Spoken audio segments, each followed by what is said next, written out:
Hello, beautiful people, and welcome to Box Office Africa, where it's all Nollywood motion pictures locally and globally. March has been quite an interesting month, marked with some box office releases. But we're going to be talking about this new movie coming from the stables of Ruth Kadiri Productions.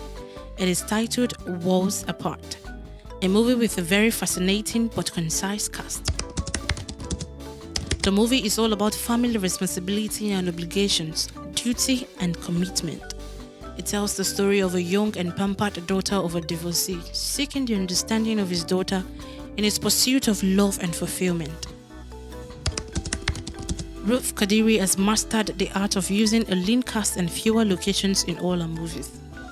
Walls Apart was no exception. Below is a roll call of the rather small yet ensembled cast that held sway in this new movie. Lanre, played by Chidi Dike. He is an illegitimate son who traces the origin of his mysterious birth to Dare, Amanda's father. This discovery makes him the latest half-brother, a situation she really abhors. He is courageous, reserved and good-natured. Even with all the extreme provocations thrown his way by Amanda, he manages to keep his cool. Amanda, played by Anabel Apara. She is the pampered and spoilt daughter of her father, a covetous and greedy individual who craves the attention of her father in quite an unconventional way. She is narcissistic, really naughty, and could even be regarded as devious. Dare, played by Scott Roberts. He is a loving and caring single father who dotes on his daughter to the point where his love for her supersedes everything. He is so dutiful and wouldn't hesitate to pick sides with his daughter in the bid to protect her from the many dramas associated with his female partners. Andrea is played by Vivian Gabriel, a smart, dedicated and meticulous lady. She's in a romantic relationship with Dare, Amanda's dad. She also ensures she carries the latest spoiled brat of a daughter along, despite her many infantile innuendos. Her calm demeanor and wisdom help her navigate through the treachery and childish whims of Amanda. Priscilla, played by Miriam Cole. She was the sixth woman in Dare's life. Unfortunately for her, she became a victim of one of Amanda's evil schemes in the opening part of the movie. The characters Louisa, Oscar, and the lady who played the role of Amanda's estranged aunt were not cast for reasons best known to the producer/executive producer of the flick, Ruth Kadiri.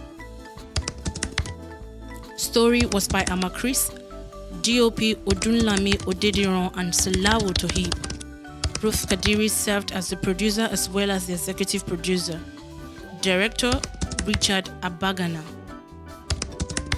The story revolves around filial responsibility and the excessive love parents shower on their kids that could result in these kids becoming entitled to the point where a parent might be placed in a precarious situation. Amanda in this case became too obsessed with having her father's love and couldn't stoop to the point of understanding the difference between the love of a parent from that of a man and his spouse, and vice versa. The plot was a simple and prevalent one where single fathers, most especially, find it difficult to find love outside the approval of the kids they had before. I believe the story was adapted from the 1990 American classic movie Problem Child, starring Michael Oliver, who was cast as Junior, the problem child. In this context, Amanda and the late John Ritter, who played the role of Healy Jr., the father of Junior, and in the case of this movie, Scott Roberts. It showcases the psychological intricacies of building complex relationships when one person feels trapped in the web of love and dedication and wouldn't want to share it with others he or she refers to as usurpers. Chidi Dike did improve his art this time. His character Larry was properly depicted. He has been roundly criticized for being overly complacent and stereotyped with his roles as a romance-only actor. He is also known to stay within safety limits to the point where he sticks to the script without inculcating some out-of-the-box improvisations to add depth to his character. Here, he tried to move in between transitions and work hard to interpret his character without negating the true significance of the role. I dare say Chidi has improved a lot. I believe he is gradually growing into the roles he plays. Anabel Apara, who I'd say was the lead cast here, ensured she gave the right temperament that defines the personality of Amanda, a rude, mischievous and attention-craving sport little brat, with the disposition of a suckling baby. Just like Junior in the movie Problem Child, she utilized what I could regard as scare tactics to put away potential life partners of her distraught father. Anabel is one of the promising upstarts breaking even in the industry. She practically conveyed the character to the amazement of the viewers. Still very much within her formative years, like Chidi, I also see her maturing into the characters she plays in the movies she has so far appeared. Scott Roberts remains one of the OGs in the game. I believe he is back from wherever he went to. The industry hasn't seen his face in a while. I think he could go on to become a regular after this movie. What do you think, my people? Is Scott Roberts worthy of more competitive roles after his comeback? While you're at it, if you're new to the channel, we urge you to please like, comment and subscribe to the channel and ensure you hit the bell notification to be abreast of all the awesome content we drop on this channel twice a week. Now that you have subscribed, let's head back to the video. Vivian Gabriel was truly a remarkable character.